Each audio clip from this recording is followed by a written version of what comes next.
Então vamos começar a nossa aula de embargos de declaração. Uma aula muito importante para você que vai fazer concurso público e prova da OAB. Vamos começar com o conceito, né? Sempre a gente começa com o conceito dos embargos de declaração. Então, o embargo de declaração é o recurso que provoca novo exame da matéria, esclarecendo-a e dissipando dúvidas, muito embora não possa alterar ou modificar a decisão na sua essência. Os embargos de declaração, a dúvida sobre a natureza jurídica dele, se ele é recurso ou não, mas eu vou chamar ele então de recurso, que tem como objetivo retirar dúvidas, omissões, contradições, obscuridades do julgado, tá?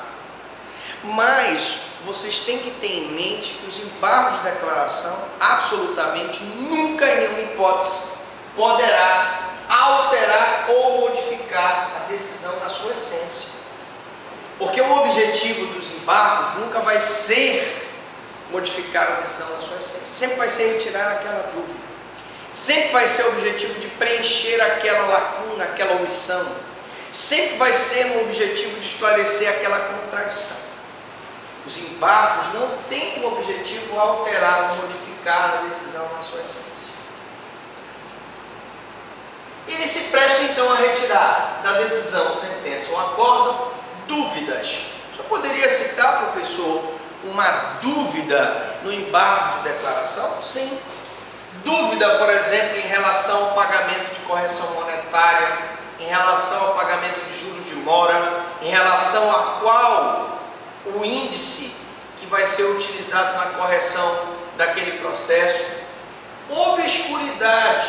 Obscuridade é a omissão, é a lacuna.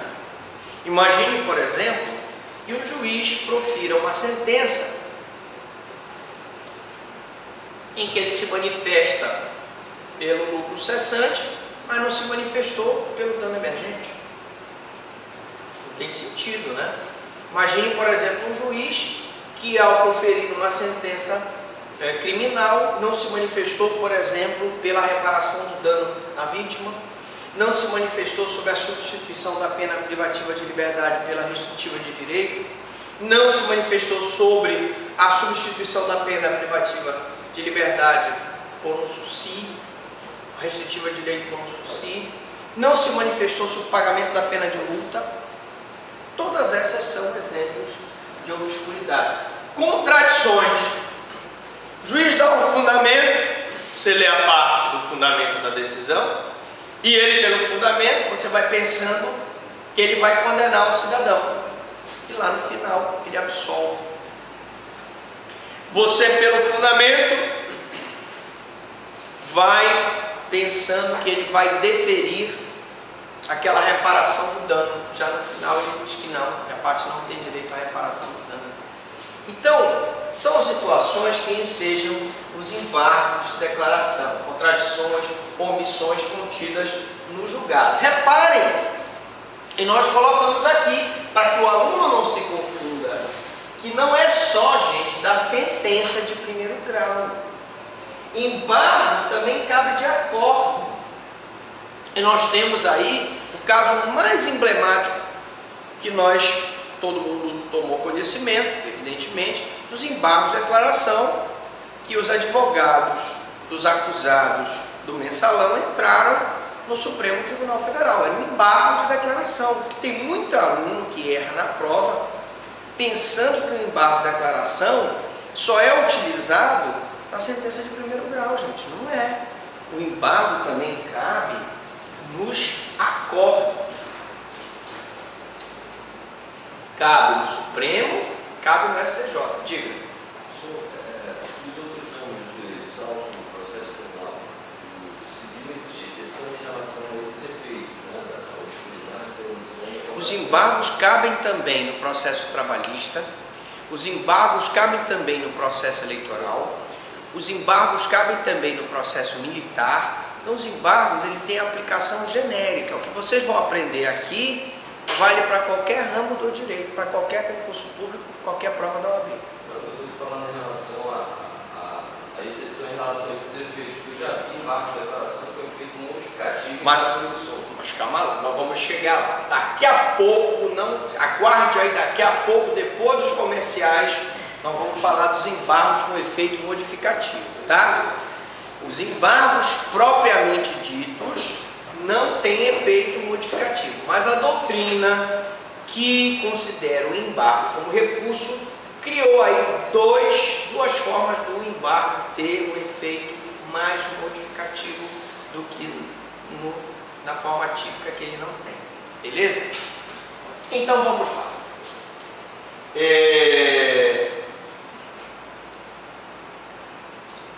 Natureza jurídica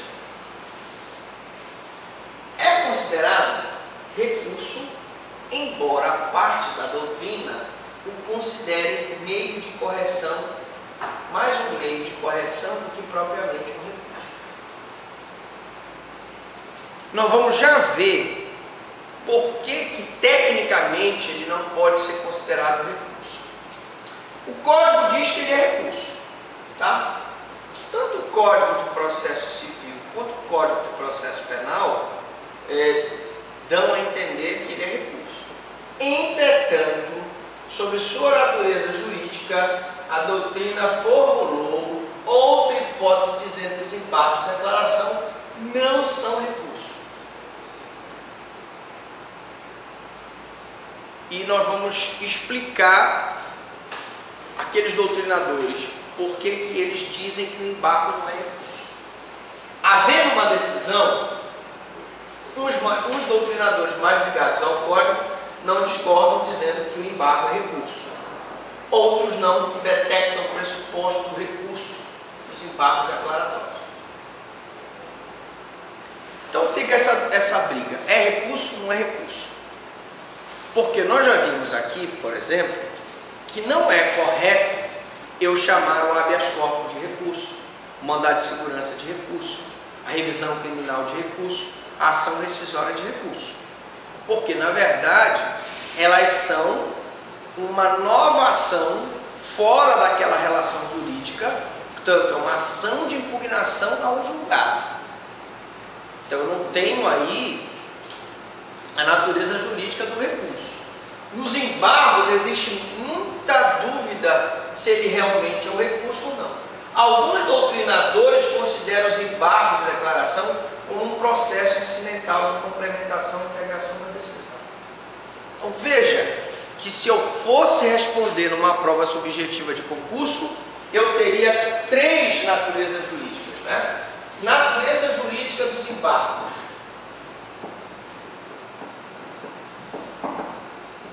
A primeira corrente diz que ele é recurso. A segunda corrente diz que ele é um meio de correção. E a terceira corrente diz que ele é um meio de complementação e integração da decisão.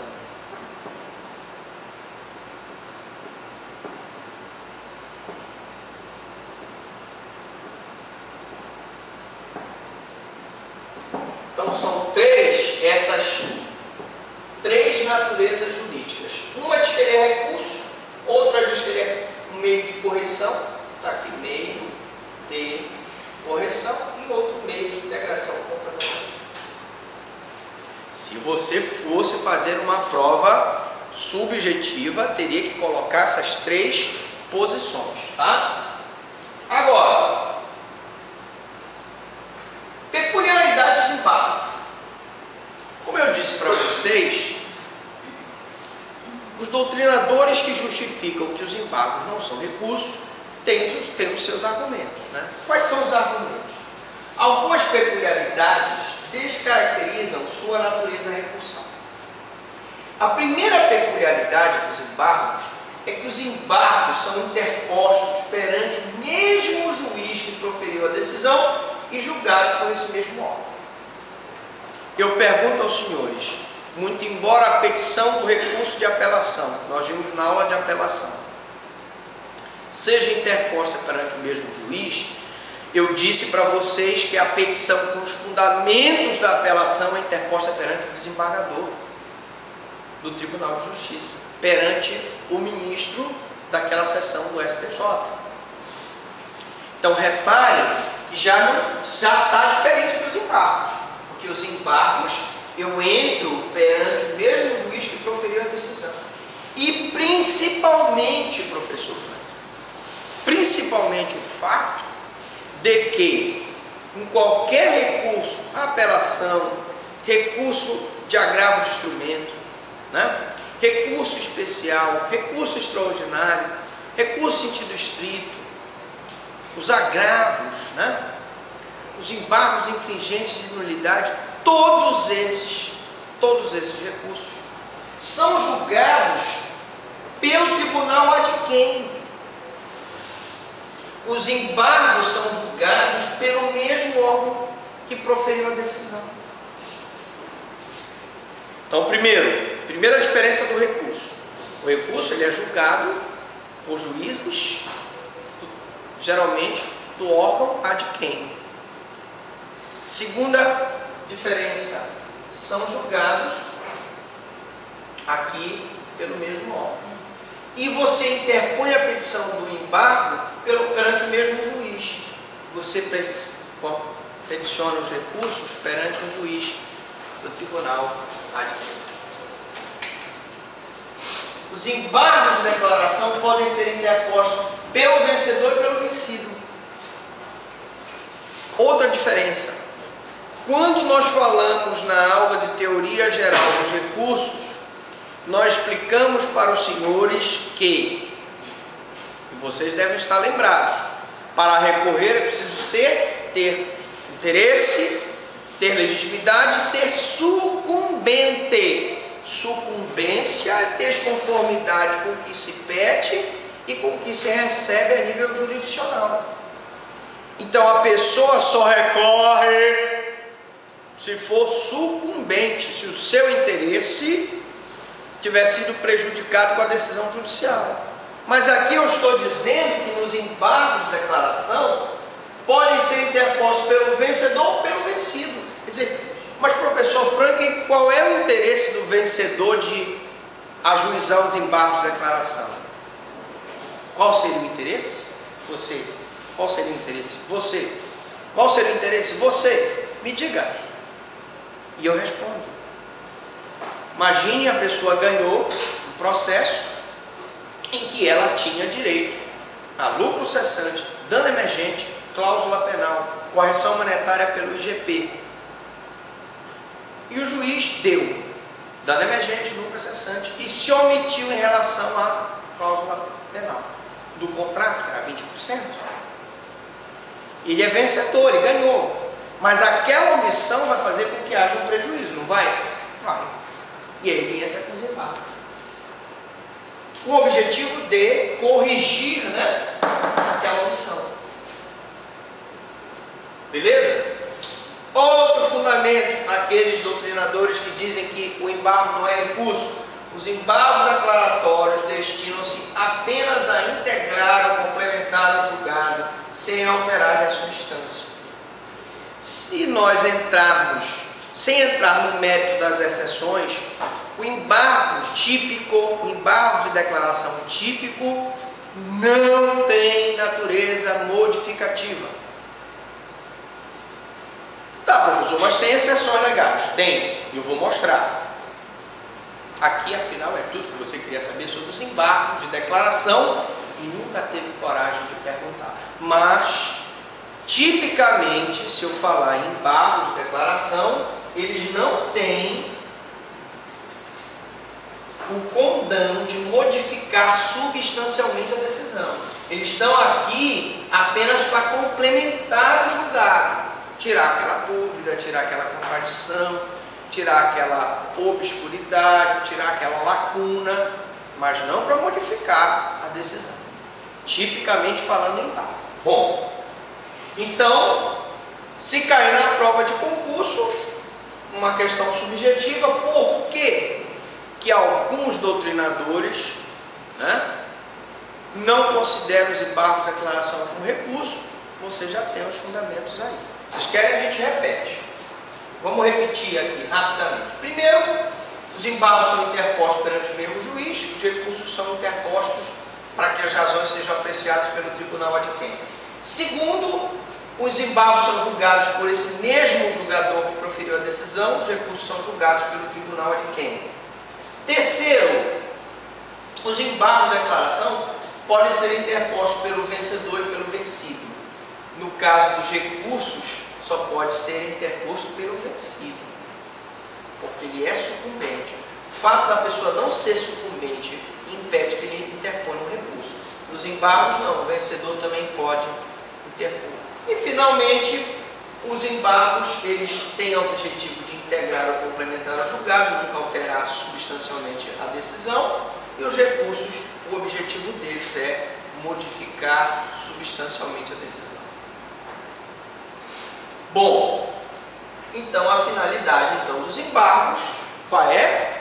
Retirar da sentença do acórdão omissão, dúvida, obscuridade ou contradição. Omissão, dúvida e contradição. Todas essas situações aí são abrangidas pelos embargos. Isso quer dizer que as decisões interlocutórias e os despachos de mero expediente não estão incluídas na hipótese de cabimento dos embargos declaratórios. Professor, não existe embargo declaratório de decisão interlocutória? Em regra, não. Em regra, não. Mas eu posso ter uma concessão de uma tutela antecipada, um processo que é uma decisão interlocutória, que venha com omissão.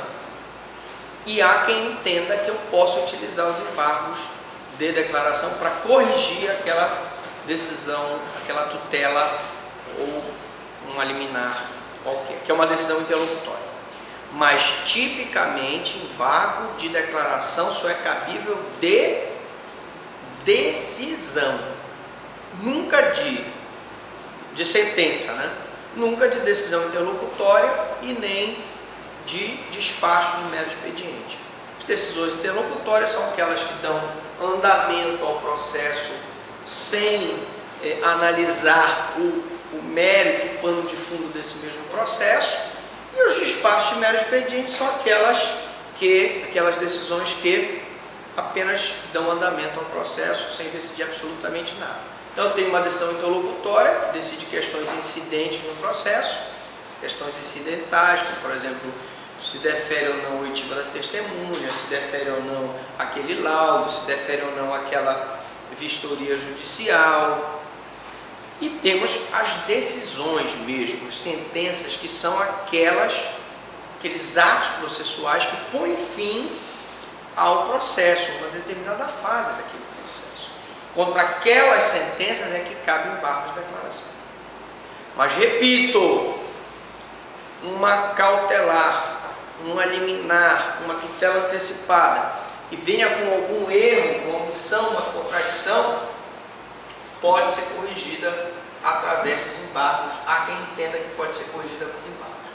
Embora a lei se refira aos embargos declaratórios de sentença e acórdão, manda a coerência que se interprete como extensão para abranger qualquer decisão em que haja ambiguidade, obscuridade, contradição ou omissão. Decisão ambígua, e aí por favor tire o tema que não existe mais, é a decisão que é a mesma coisa que é aquela decisão que dá e não dá, julga procedente ao mesmo tempo improcedente. Isso não pode acontecer, né? O juiz, quando presta tutela jurisdicional, ou é ou não é. Claro que eu posso ter uma decisão parcialmente procedente ou parcialmente improcedente, mas decidir ambiguamente não, nem com obscuridade. Por isso é que, por extensão, uma tutela, por exemplo, agora mesmo nós estamos com um caso de uma senhora que é uma situação grave, mais uma crítica que a gente faz, né, ao nosso sistema. A senhora, ela é uma senhora pobre, do município de Santa Bárbara do Pará, e que tem problema de diabetes. E a diabetes dela descontrolou por algum motivo, e agora ela precisa fazer ela está hospitalizada no pronto-socorro municipal, precisa fazer hemodiálise, porque tu sabes que, tecnicamente falando, a diabetes, quando ela está em nível muito alto, o açúcar, a glicose no sangue, ela dificulta a circulação dos vasos. Isso pode fazer, inclusive, com que haja problema de gangrena em alguns órgãos dela. Então, a pessoa tem que fazer a hemodiálise para poder limpar, né? Que às vezes essa quantidade muito grande de glicose, ela acaba impedindo o bom funcionamento dos rins. E senhores, acreditem, não tem como, não existe aparelho de hemodiálise para ela fazer. E ela vai morrer? Aí o Ministério Público entra, ou a Defensoria Pública entra, ou o advogado dela entra com uma medida para que ela seja submetida a uma hemodiálise. Suponhamos que tu, como advogada dela, tenha pedido a hemodiálise e tenha pedido também o fornecimento da insulina, o tratamento dela. E o juiz, na pressa, defere a hemodiálise, mas se esquece da insulina, omite a insulina, que está prevista no teu pedido liminar. Ora, se eu posso, por extensão, abranger qualquer decisão que haja ambiguidade, obscuridade, contradição, omissão, tu acha que convicto, eu posso, através dos embargos, dizer para o juiz: olha, seu juiz, o senhor esqueceu a insulina. Tudo bem, eu preciso da hemodiálise, mas a insulina, se ela ficar sem insulina, ela vai voltar a precisar da hemodiálise. Então, por favor, o senhor esqueceu, houve uma omissão no meu pedido de tutela, eu pedi a insulina, o senhor não deu. Por favor, houve uma omissão, embargos de declaração. Para isso é que servem os embargos, entendeu? Esse é o objetivo do embargo. E é muito comum, gente, o juiz às vezes se omite. É uma criatura humana, pode cometer erros. Não se esqueça o que eu disse. We only are men by flesh and body born to make mistakes. Somos apenas homens de carne e osso, nascemos para cometer erros. Muito bem. Então, cabimento dos embargos, né? Nós já vimos que os embargos, eles caem onde houver ambiguidade. O que é ambiguidade? Existe quando a decisão, em qualquer ponto, permite duas ou mais interpretações. Você está em dúvida, se a sentença foi procedente ou improcedente. Ela deu ou não deu o provimento jurisdicional que eu pedi? Então, são situações que eu preciso analisar. Se houver ambiguidade, cabe embargos. Letra B, obscuridade. Ocorre quando o juiz ou o relator não são claros na sua exposição ao redigir a sua sentença ou voto. O raciocínio não é passado de forma clara. Eu, particularmente, ainda não vi, mas é possível que o juiz possa dar uma sentença muito, às vezes ele quer usar aquela sua erudição e acaba empregando mal as palavras e você não consegue, pelo raciocínio, entender de forma clara o que ele quis dizer. Terceiro, letra C, omissão. O juiz não se pronuncia sobre ponto que deveria se pronunciar, omite, por exemplo, a condenação do requerido, omite o pagamento da multa, omite a glicose além da hemodiálise, omite a questão da cirurgia, o fornecimento do medicamento, omite a cirurgia, mas esquece da prótese, etc. Então, nesses casos, eu vou utilizar os embargos. Vamos só repetir mais uma vez, não custa nada. Vamos novamente. Primeiro, ambiguidade, quando a decisão em qualquer ponto permite duas interpretações. Segundo, a obscuridade, quando o juiz ou o relator não são claros na sua exposição ao redigir a sua sentença, e a omissão, quando o juiz não se pronuncia sobre o ponto que deveria se pronunciar, e finalmente a contradição quando as afirmações da decisão colidem, se opõem, podem elas existir entre a motivação e a conclusão. E geralmente vão existir entre a motivação e a conclusão. Não existe contradição entre o relatório da sentença e a conclusão, entre o relatório e a fundamentação. Geralmente a contradição está entre a fundamentação e a conclusão. Diga. Pode existir uma declaração para um deferimento de uma liminar. Por exemplo, a pessoa fez um pedido de uma liminar, por exemplo, está com um problema em relação à operadora de telefonia. Sim. Problemas com a operadora de telefonia. Mas não existe aqui no Brasil, existe isso? Não. Mas como é que pode? Não. Sim. Aí ela cobrou de forma indevida uma conta que ele já havia pagado, colocou no SPC, por exemplo. E aí ele moveu uma ação e pediu uma liminar que se retirasse o nome. Sim. Foi retirado Sim. o nome dele. E o juiz estipulou disse que a operadora pagaria uma multa se ela não retirasse no prazo de 5 dias, só que ele não falou o valor desse caso aí, que houve uma liminar que determina que a operadora retire o nome do cidadão do SPC com prazo de 5 dias, em caso de atraso, pagamento de uma multa. Se o juiz não estipulou a multa, cabe à parte entrar com embargo de declaração, para que ele, porque isso é uma omissão, né?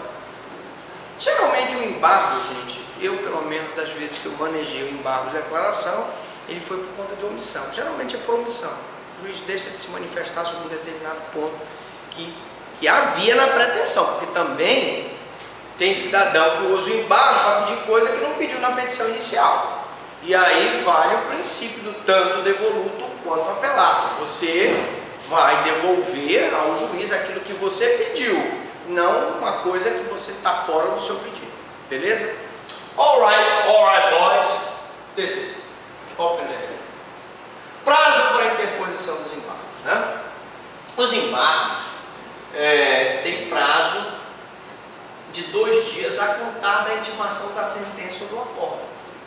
Proferida a sentença, você tem 2 dias para ingressar com os embargos, né? O processo civil são 5 dias. Sim, eu ia justamente explicar isso. Nós temos o prazo de 2 dias a contar da intimação da sentença do acordo no processo penal, e nós temos o prazo de 5 dias quando se tratar de processo civil. Nós vamos ver um exemplo aqui, eu não sei se eu coloquei lá na frente, mas eu posso mostrar aqui para vocês. Acho que está aqui.